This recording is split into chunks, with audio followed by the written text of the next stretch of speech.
과외부로 알게 된 또래의 여성을 살해하고 시신을 활선 유기한 혐의로 재판에 넘겨진 정유정에 대해서 어제 두 번째 공판이 열렸습니다. 검찰의 신문에 정유정은 다소 황당한 증언을 내놓기도 했는데요. 박성배 변호사와 함께 자세히 짚어보겠습니다. 어서 오세요. 안녕하십니까? 네, 지금 정유정은 두 번째 공판에서 이런 말을 했습니다. 피해자 가족을 생각해서 살해하고 그다음에 유기를 한 이유를 이렇게 밝히기도 했는데요. 이게 어떤 심리에서 이런 말을 한 걸까요? 정유정에 대한 공판은 두 번째였는데 사건 자체 혐의 유무에 대해서는 큰 다툼이 없는 상황이라 양형에 대해서 집중 심리가 이루어지고 있습니다. 통상 보통의 형사 사건의 경우에는 피고인을 직접 신문하는 경우가 드문데 이 사건의 경우에는 양형 신문이 필요하다고 판단한 것 같고 검찰도 신문하지만 재판장이 적극적으로 관심을 갖고 신문을 진행했습니다.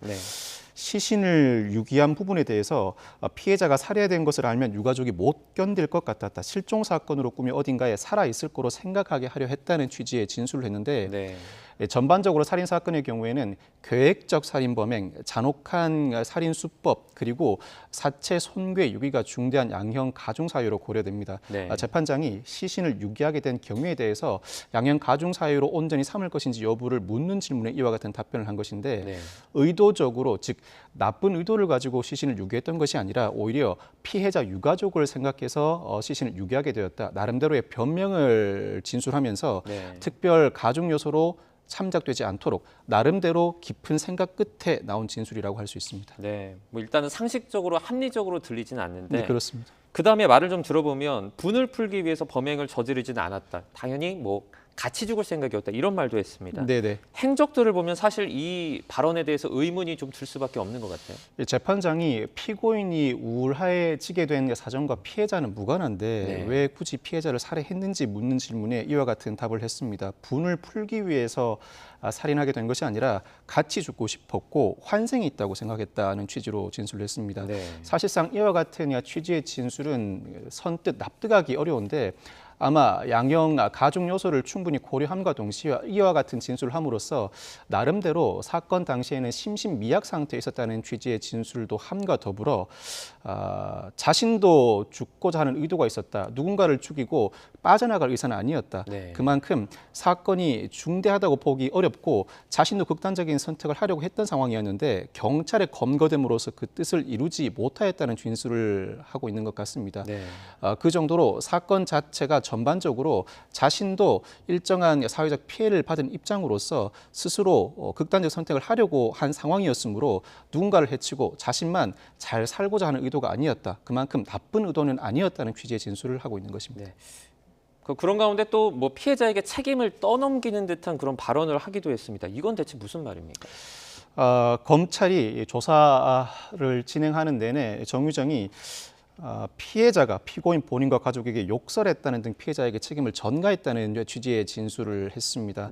현재 반성을 하고 있는가라고 되묻기도 했는데 아마 경찰 조사 과정에서 애초에는 다투다가 우발적으로 범죄를 저질렀다라고 진술을 했다가 어느 순간부터는 사람을 살해해보고 싶었다는 취지의 진술을 했습니다. 즉 의도적으로 살인의 고의를 가졌다는 취지의 진술을 하게 됐는데 이 부분을 부인하는 과정에서 이와 같은 진술이 나왔습니다. 경찰에서 진술했던 부분은 여러 차례 경찰 조사가 이어지면서 상당히 스트레스를 받고 있었고 그 과정에서 나오게 된 발언으로서 허위 진술이었다. 즉 처음에는 살해할 의도가 없었고 나름대로는 대화를 해보고 싶었는데 오히려 피해자가 다소 거칠게 나와서 생각지 못하게 살인 범행을 저지르게 되었다는 취지의 진술을 하게 된 것인데 상식적으로 납득은 되지 않죠. 재판장도 범행을 저지른 이후에 캐리어를 준비하는 등 사건 전반 내용에 비춰보면 피고인의 진술 자체가 선뜻 납득이 되지 않는다라고 되묻기도 했습니다. 특히나 사망까지 어느 정도 시간이 걸렸느냐라는 질문에 대해서 캔맥주와 병맥주를 마셔 술에 취해서 기억이 나지 않는다든가 시신 훼손 방법이 어떠했느냐라는 질문에 구체적으로 생각하거나 계획해본 바가 없다. 무서웠는데 꾹 참고 했다라고 진술을 했습니다. 즉 잔혹한 범행 수법에 대해서도 미리 계획하지 않았고 시신 훼손 유기에 대해서도 상황이 그에 이르자 우발적으로 저지르게 된 행위에 불과하다는 취지의 진술을 일관하고 있는 것입니다. 지금 뭐 피해자가 목을 졸랐다, 뭐 얼굴도 뜯겼다 이런 주장도 나왔습니다. 지금 몸싸움을 했다는 그런 내용인 것 같은데 지금 현장에서는 또 그런 증거가 보이지 않았다고? 현장에서는 오히려 피해자의 손에 피고인 즉 정유정의 DNA가 발견되지 않았습니다. 네. 검찰은 이를 근거로 그만큼 피해자가 도저히 저항할 수 없을 정도로 무차별적으로 흉기를 휘둘렀다고 주장하고 있습니다. 네. 뿐만 아니라 사전에 시신 없는 살인 등 관련 검색을 해본 기록도 있고 관련 도서를 대출받아 읽어보기도 했을 뿐만 아니라 범행 도구를 사전에 준비하기도 했고 범행을 저지른 이후에는 밖으로 나와서 시신을 훼손 유기하기 위한 각종 도구를 준비해서 되돌아가기까지 했다. 네. 이후에 실제로 시신을 유기하기까지 한 정황에 비춰보면 의도적으로 살인을 계획하고 접근했다. 특히나 애초에 접근하게 된 경위가 과외 앱을 통해서 혼자 거주하고 있는 피해자를 물색해 지목했고 이후에 중학생으로 가정에 접근한 정황에 비춰보면 처음부터 살인을 계획하고 살인 범행을 실행하게 된 범죄라는 것이 검찰의 입장입니다. 네. 지금 나온 보도들을 보면 검찰은 일단 피고인이 좀 거짓 증언을 하는 것 같다 이렇게 생각하는 것 같습니다. 네. 검찰이 이런 부분을 좀 지적하기도 했어요. 반성을 하느냐 이렇게 되물었거든요. 네네. 그러니까 뭐 반성에 대한 진심에 좀 의문이 든다 이런 내용인 것 같은데 네. 정유정이 이렇게 대답을 합니다. 당시에는 꾸준히 반성하고 있었다. 뭔가 좀 애매한 답변 같은 이 부분은 어떻게 보세요? 진술 전반이 체계를 갖추고 있지는 못합니다. 굳이 네. 그 진술 내용을 해석해 보자면 경찰 조사 과정에서 살인을 계획하고 범행을 저질렀다는 취지의 진술을 하긴 했는데 이를 네. 부인하는 과정에서 그 진술 자체는 허위로서 부인하지만 반성하는 마음 자체는 그 당시에도 있었다는 취지로 해석됩니다. 네. 진술 전반적으로 그 내용이 선뜻 이해되지 않는 바가 있습니다만 나름대로는 반성을 하고 있고 다만 의도적인 살인 범행은 아니었다는 진술을 하려다 보니 이와 같이 앞뒤가 맞지 않은 진술을 하고 있는 것 같습니다. 네. 특히나 반성의 진정성과 관련해서는 정유정이 그동안 13번의 반성문을 제출한 바가 있습니다. 재판장, 즉 이 사건의 재판장이 다른 사건에서 피고인을 꾸짖으면서 정유정도 계속해서 반성문을 제출하고 있는데 네. 반성인지 아닌지 헷갈린다라고 지적한 바가 있습니다. 다른 사건에서 반성문을 제출할 때는 자신이 처한 상황을 되돌아보고 무엇이 잘못되었는지 앞으로 어떻게 할 것인지를 반성문에 온전히 담아야 양형 사유로 삼을 수 있다고 지적을 한 바가 있는데 네. 정유정 사건에서는 이 재판장이 반성문을 다 읽어본다. 정유정이 반성문을 과연 재판부가 읽어볼까 애초에 의문을 제기한 바가 있습니다. 네. 그렇지만 재판장이 반성문 제출하면 모두 다 읽어본다. 특히나 이 사건의 경우에는 범죄 혐의 유무에 대해서 다툼이 없다 보니 네. 양형 사유를 심도 깊게 논의해봐야 하고 재판부 입장에서도 피고인이 반성하는지 여부를 충분히 따져봐야 하는 입장입니다. 모두 다 읽어볼 것으로 보이는데 구체적으로 재판장이 이러한 내용을 담아달라. 그래야 본인의 진정성을 느낄 수 있다라고 지적한 바가 있습니다. 출생과 성장 과정, 범행 결의의 계기, 범행 당시의 심경, 할아버지와 가족상, 학교 생활을 하면서 느낀 점 등을 충실하게 담고 본인의 의사를 진정성 있게 적어달라는 취지의 진술을 하기도 했는데 네. 아마 정유정이 그동안 제출한 반성문에는 이와 같은 태도가 전혀 느껴지지 않았던 것 같습니다. 네. 재판장이 다음, 즉 세 번째 기일에 특별한 사정이 없으면 종결하고 그 다음 기일을 잡아 선고하겠다는 계획을 밝히기도 했는데 네. 그 사이에 정유정이 어느 정도 진정성을 담아 반성하는 모습을 보일지가 관건일 것 같습니다. 네. 이제 다음 달 세 번째 공판이 있는 것으로 전해지고 있는데요. 네. 앞서 언급한 뭐 그 조부의 증언이라든지 그리고 네. 그 과정에서 우울증 관련된 얘기도 나왔다고 합니다. 네네. 지금 뭐 정유정이 제출한 뭐 반성문 또 아까 전에 뭐 조부의 어떤 네네. 그 증언이나 네. 우울증 관련된 내용 이런 것들이 양형에 영향을 좀 미칠까요? 조부도 신문을 했습니다. 통상 조부의 신문은 변호인 측에서 양형 감경 사유로 삼기 위해 증인 신문 신청을 하는 경우가 있는데 네. 재판부가 받아들여서 일단 그동안 동거해 왔던 조부에 대한 신문도 증인했습니다. 조부가 누구보다도 상당히 미안하다는 심경을 밝혔고 네. 피해자 가족에게 연락해 보려고 경찰에게 요청을 했지만 경찰 등 수사기관을 통해서 피해자 측에 연락처를 제공받아야 합니다. 그렇지만 네. 피해자 측이 거부하다 보니 연락처를 알지 못했고 결국 사과를 하지 못했는데 진심으로 사죄드린다는 의사를 밝히기도 했습니다. 네. 아마 이러한 사정도 재판부가 참작을 할 것으로 보이는데 이 사건은 사실 별다른 이유 없는 살인으로서 비난 동기 살인 유형입니다. 통상적인 살인 사건보다 더 중한 형이 선고될 수밖에 없는 사건입니다만 무엇보다도 중요한 양형 사유는 계획적 살인인지 네. 잔혹한 범행 수법을 사용했는지 사체 손괴를 했는지 반성 없음 등을 고려할 수밖에 없는데 앞서 설명드렸던 계획적 살인인지 여부나 잔혹한 범행 수법 그리고 사체 손괴에 대해서는 정유정의 설명을 들어본다고 하더라도 달리 부인할 여지가 없어 보입니다. 네. 다만 재판부 입장에서는 고민을 할 부분이 별다른 이유 없는 살인으로서 중형이 선고되어야 하지만 본인의 성장 환경에 참작할 부분은 분명히 있어 보인다는 판단을 하는 것 같습니다. 네. 물론 그와 같은 사정이 누군가를 살해한다는 범행에 정당화를 시켜줄 수 있을 만한 요소는 아닙니다만 무엇보다도 개인의 책임으로만 돌릴 수 있는가 사회적 요소도 충분히 고려될 만한 상황이라고 판단하고 있는 것으로 보이고 이를 토대로 본인이 진심으로 반성한다면 어느 정도 양형 감경사를 삼을 수 있다. 즉 본인의 태도에 따라서 무기징역형을 선고할지 무기징역형이 아닌 유기징역형을 선고할지 숙고하고 있는 단계라고 보입니다. 네, 그럼 변호사님이 보실 때 지금 이 상황에서 처벌 수위는 어느 정도 예상하십니까? 현 상황에서 아무런 이유 없이 무작위 살인을 저지른 상황이었었고 네. 계획적 살인 범행일 뿐만 아니라 여성이긴 합니다만 상당히 잔혹한 범행 수법을 사용했고 사체를 손괴하고 별다른 합당한 이유를 내놓지 못하는 상황이라 무기징역형이 선고되어야 마땅한데 재판부에 따라서는 유기징역형을 선고할 가능성도 있습니다. 본인의 성장 환경이 상당히 불우했고 온전하게 사회가 뒷받침해주지 못했다. 개인의 책임으로만 돌릴 수 없는 영역이라고 판단한다면 유기징역형을 선고할 가능성도 있고 현재까지 정유정이 다소 궤변에 불과한 발언으로 일관하고 있는데 남은 재판 기간이라도 진심으로 반성하는 모습을 보인다면 유기징역형이 선고될 가능성도 배제할 수 없습니다. 네. 일단 뭐 정유정 공판 선고 지켜보도록 하고요. 저희가 다음 사건으로 넘어가겠습니다. 지난 3월입니다. 이 강남 한복판에서 피해자를 납치 사건이 발생을 했습니다. 이 사건의 주범 그리고 공범들에게 검찰이 이제 사형을 구형을 했는데요. 이 사건 당시 사건 좀 자세히 설명을 해주시죠.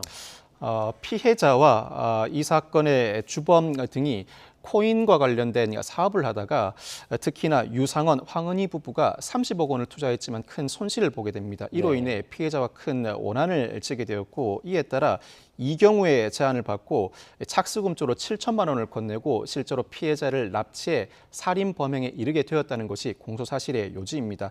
즉 이 경우 황대한 연주호는 직접 피해자를 납치해 살인 범행을 실행했고 유상원, 황은희 부부는 살인을 배후에서 지시하고 살인 범행 전체를 계획하였다는 취지의 공소 사실로 구성되어 있는데 어제 결심 공판에서 검찰이 이 경우 황대한, 유상원, 황은희에게 사형을 구형했습니다. 전혀 범죄 사실을 인정하지 않고 반성하는 모습을 보이지 않는다는 취지였는데 다만 범행을 직접 실행한 3명의 공범 중 연주호에 대해서는 무기징역형을 구형했습니다. 그 이유가 연주호는 전반적인 공소 사실 모두를 인정했기 때문입니다. 지금 여러 명에게 지금 사형이 구형된 상태지 않습니까? 지금 자주 볼 수 있는 광경은 아니지 않나요? 여러 명에게 사형을 구형한 이유는 이 사건이 실제 검찰의 공소 사실이 사실관계에 부합한다면 도저히 묵과할 수 없는 범행이라고 판단하기 때문입니다. 여러 사람이 공모해서 상당히 오랜 기간 준비해 실제로 살인 범행에 이르렀을 뿐만 아니라 특히나 이 사건은 단순 살인이 아니라 강도 살인입니다. 즉 피해자가 보유하고 있는 가상화폐를 빼앗을 의도로 접근했다가 여의치 않자 살인 범행에 이르렀던 강도 살인 범죄로서 중대 범죄가 결합된 살인 유형입니다. 우리나라가 정하고 있는 양형 기준상 5유형의 살인 범행 중 상당히 중한 연쇄살인을 제외하고 가장 중하다고 할 수 있는 4유형에 해당합니다. 이 정도 범행이라면 충분히 사형 구형이 가능하고 특히나 이 경우 황대한, 유상원, 황은희 등 주요 피고인들이 범행을 인정하지 않고 있을 뿐만 아니라 강남 한복판에서 납치 범행이 이루어졌습니다. 특히나 학교가 밀집한 지역이라 통학구역임에도 불구하고 납치와 이어서 살인 범행이 이루어졌다. 국민 일반에 대해서 치안 시스템에 대한 불안을 야기했다는 점이 상당히 중요한 가중 요소로 고려되었던 것으로 보이고 범행이 실제로 인정된다면 살인을 구형할 만한 범행입니다만 재판부가 현재 사형이 사실상 폐지된 마당에 사형까지 선고할 가능성은 상당히 낮고 범행이 인정됨을 전제로 무기징역은 충분히 선고할 수 있을 만한 범죄라고 할 수 있습니다. 지금 이경우와 황대한 측 변호인은 살해를 계획한 적이 없다 이런 식으로 계속해서 주장을 하고 있습니다. 고의성이 없었다. 마지막까지 혐의를 좀 부인하고 있는데요. 이런 부분은 설득력이 좀 떨어지는 부분 아닙니까? 이 사건의 경우에는 제가 예상하건대 피고인별로 범행의 유무죄 여부가 상당히 엇갈릴 가능성이 있습니다. 즉 이 경우 황대한은 직접 실행자이고 유상원, 황은희는 배후에서 조정한 인물로 공소가 제기됐습니다만 서로 책임을 떠넘기고 있습니다. 이 경우 황대한은 범행을 의도한 바가 없다. 즉 강도 범행까지는 인정하지만 살인까지 의도한 바가 없다고 주장하고 있습니다. 특히 이 경우의 아내 허모 씨가 간호조무사로서 일하고 있는 병원에서 준비한 마취제를 피해자에게 투약함으로써 살인에 이르게 되었는데 네. 마취제 용량 등에 비춰보면 살인까지 의도하지 않았다. 그리고 전반적인 범행을 계획한 주체도 아니었다는 취지의 주장을 하고 있고 네. 반대로 유상원 황은희는 범행 자체를 계획했다고 보기 어렵다. 이 실행자들이 실제로 납치해서 살인까지 하리라고는 도저히 생각하지 못하였다. 우리 네. 나름대로 잘 살고 있는데 30억 원 손실을 봤다고 해서 누군가를 납치해 살인까지 계획할 정도로 무모하지 않다는 취지의 주장을 하고 있습니다. 네. 서로 그 책임을 미루는 형국인데 실제로 각 피고인 간의 서로의 대화 내역이라든가 각 범죄의 구체적인 실행 내역에 비춰볼 때 가담 정도, 즉 납치해서 위협을 가했다는 정도까지는 온전히 인정될 만한 상황인데 네. 살인 범행을 계획하고 예상할 수 있었는지에 대해서는 피고인별로 엇갈릴 가능성이 있습니다. 실제로 검찰이 어느 정도 입증을 해냈는지에 따라 다를 것으로 보이는데 실제로 강도 살인 혐의가 인정된다면 무기징역형도 선고될 수 있을 만한 사안이고 네. 만약 살인까지 인정되지 않고 강도 범행까지만 인정되는데 그친다면 생각보다 낮은 형이 선고될 수 있을 만한 사안입니다. 네, 지금 다음 주 수요일에 1심 선고가 진행될 예정인데요. 법원은 지금 어떤 판단을 내릴 것으로 좀 전망하세요? 재판부가 무엇보다도 형을 선고할 때는 유무죄 판단에 갈려 있을 것 같습니다. 네. 즉 살인 범행까지 인정된다면 충분히 무기징역형이 선고될 만한 사안입니다만 구체적인 범행 가담 경위라든가 예견 범위, 즉 살인까지 예견할 수 있었는지에 따라서 유무죄가 일부 엇갈릴 가능성도 있는데 네. 검찰이 어느 정도 증명을 다 했는지에 따라 달릴 것 같습니다. 네. 특히나 이 사건 범행이 그대로 인정된다면 거듭 말씀드립니다만 강도를 예견하고 있던 중대범죄 결합살인인데다 강남 한복판에서 일어난 사건이라 사회적으로 큰 충격을 준 사건입니다. 네. 살인 범죄까지 모두 인정된다면 충분히 무기징역형이 선고될 만한 사안입니다. 그러면은 그 변호사님이 보실 때 일단 구형이 이렇게 사형이 구형이 됐는데 이것과 상당히 좀 다른 차원의 어떤 그 양형이 나올 수도 있습니까? 아마 피고인별로 그 양형이 엇갈릴 가능성도 충분히 있어 네. 보입니다. 검찰이 어느 정도 입증을 다 했는지에 따라 달라질 것으로 보이고 피고인이 많으면 많을수록 일부 피고인에 대해서는 검찰이 공소 사실로 삼은 그 사실관계가 인정되지 않는 경우도 간혹 생기기도 합니다. 네. 검찰의 입증 정도, 재판에서 어느 정도 양측이 충실하게 소명하였는지에 따라서 유무죄 여부가 일부는 갈릴 수 있을 만한 사건으로 보입니다. 네. 그리고 아까 전에 이제 강남 한복판이라는 그 배경조차도 그 배경이 이제 어떻게 보면 구형에 큰 영향을 미친 그렇습니다. 것으로 보셨다고 말씀하셨는데 네네. 사실 이런 사례는 흔하진 않지 않습니까? 흔하지 않습니다. 더군다나 강남 한복판에서 납치해서 살인 범행을 저질렀을 뿐만 아니라 네. CCTV 등 각종 장비가 있는 상황에서 네. 또 사람들이 어느 정도 오가는 시간대였습니다. 그럼에도 불구하고 과감하게 피해자를 납치했을 뿐만 아니라 돈을 갈취하기 위한 시도를 했었고 그 과정에서 여의치 않자 살인 범행까지 이르렀다. 여러 사람이 가담해 공모해서 범죄를 저질렀다는 그 위험성에 비춰보더라도 실제로 이 사건이 공소 사실대로 유죄가 선고된다면 무기징역형은 충분히 가능한 사안이라고 평가할 수 있습니다. 네, 알겠습니다. 오늘 여기까지 듣겠습니다. 이슈 사건들 박성배 변호사와 함께 자세히 살펴봤습니다. 고맙습니다. 네, 감사합니다.